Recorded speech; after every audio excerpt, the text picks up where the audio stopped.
თბილისის მთავარ სამმართველოში კუდისა და სოდის მაღალჩინოსნების დაკითხვა გრძელდება. იქ ჩემი კოლეგა გიორგი ფუტკარაძე მუშაობს და დეტალებს პირდაპირ ეთერში მოგვაწვდის. გიორგი, დასრულდა თუ არა დაკითხვა და რა ინფორმაცია გაქვს, რა შეგიძლია რომ გითხრა?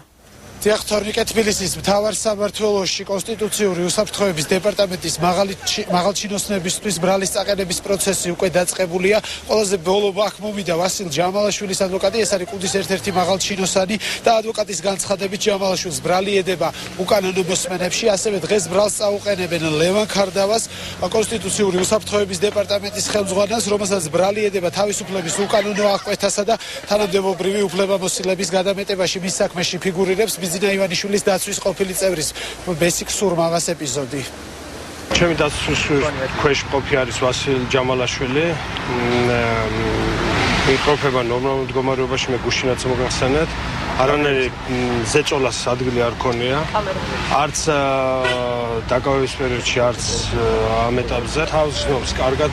ბრალთან დაკავშირებით მე ხავარ ზუსტად მოცულ 4 საათზე უნდა შევიდე ველოდები პროკურატურას.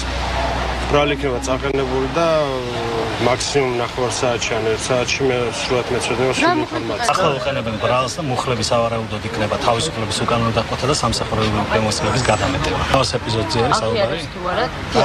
არა, არ აღიარებს. რაც არ. ანუ რომელ ეპიზოდებზე საუბარი გქონდა? სურმავასთვის თავისუფლების უკანონო დაკვეთის ეპიზოდთან დაკავშირებით იქნება ალბათ სავარაუდოდ ეს ბრალი.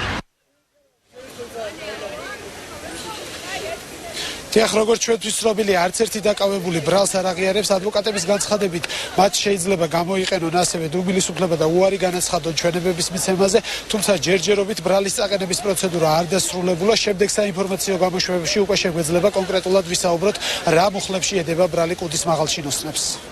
მთავარი სამმართველოდან გიორგი ფუტკარაძე საუბრობდა.